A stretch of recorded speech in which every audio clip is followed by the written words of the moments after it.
All right, let's move on to premise 3. There has to be a necessary thing that doesn't depend on anything else. What do you think? True, false, or questionable? So I think this is questionable mainly because this is basically the logical consequence of premise 2. Premise 2 is the one that supported this, that says there can't be contingent things. Since we declared premise 2 questionable, so too should premise 3 be questionable. Premise 2 and premise 3 rise or fall together. Oops. All right, last aspect of this argument to evaluate, let's take a look at the argument's structure. Do the premises give us enough information for us to logically conclude that the necessary being is God? If all our premises were true, would we be convinced that we have now proven that there is a God? Good structure or bad structure? Seems like this is a bad structure.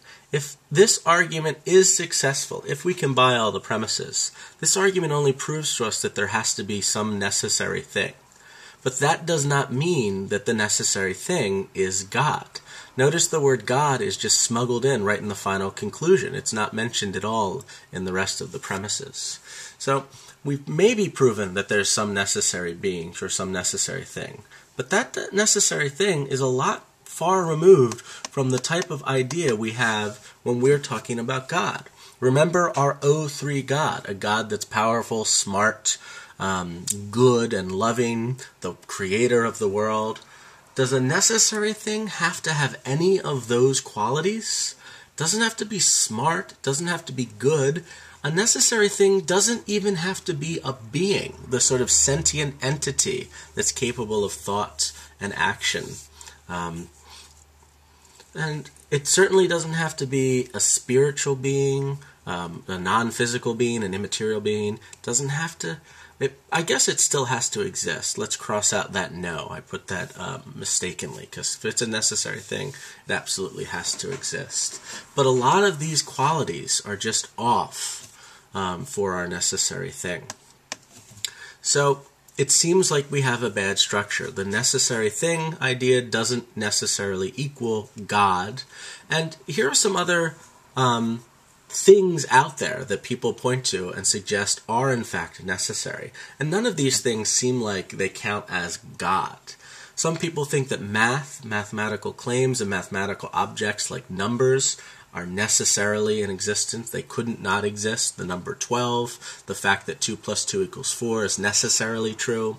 Certain laws of logic seem to be necessarily true. Some people think maybe the fundamental laws of physics just couldn't not be that way. They must necessarily exist. If all of these are true, and maybe these are necessary objects, necessary things, none of these seem to closely equate with our notion of a loving God deserving of worship in the religious sense of the term God. So it seems like we're far removed, even if this argument is successful, from a proof that there is a God.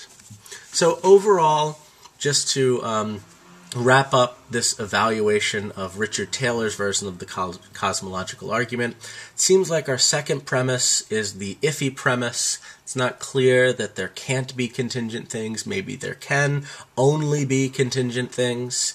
And our structure also seems to be bad. If the argument is successful, it's only proven that there's a necessary thing, not necessarily that that necessary thing is God. Notice, by the way, how similar this is to our evaluation of Aquinas' version of the cosmological argument. We similarly pointed to our second premise as questionable, the premise that denied that there can be this sort of thing like an infinite regress of causes or only contingent things. And we said the same thing about the structure. This made this logical leap to calling some weird thing God. In Aquinas' version, it was an uncaused first cause that was called God. In Richard Taylor's version, it was a necessary being that was called God. All right, so it seems like we've got the same type of problems and the same overall type of structure for both Richard Taylor and Aquinas. Now, this is just a reminder. You have a reading response based on Richard Taylor's version of the cosmological argument. I want you to explain and spend most of your time evaluating Richard Taylor's argument. Tell me whether you think this argument is good, whether you think it's bad, whether you're not sure what to think, and I want you to defend your opinion with good philosophical reasons.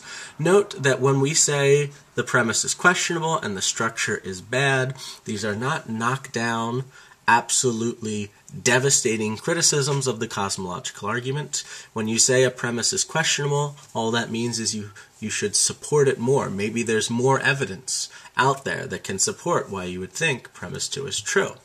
And so if you like this argument, maybe you want to take up on behalf of premise 2 and explain why it is you think there can't just be contingent things. Also, similarly, maybe you can argue that it's logical or reasonable to think that some necessary thing is God and has certain godlike qualities. All right, I will see you in class. See you for the next lecture. Bye-bye.